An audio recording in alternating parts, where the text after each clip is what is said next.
babu 331 ka Riyadus Salihin darsi en annayi haɗugol an wasfi fi siforgol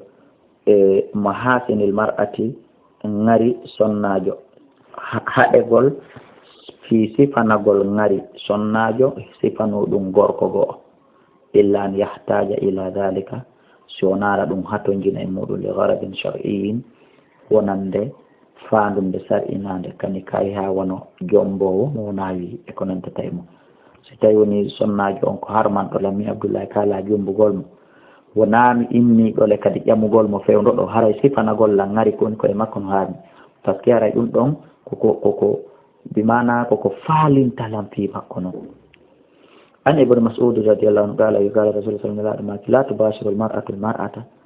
wata sonnajo soccodira sonnajo bimana wata ɓe ɓortu ɓe yi'idira fatasifa li zawjiha o ya o fillano no debbo on wayi noon o fillano yo ɗum mawdi makko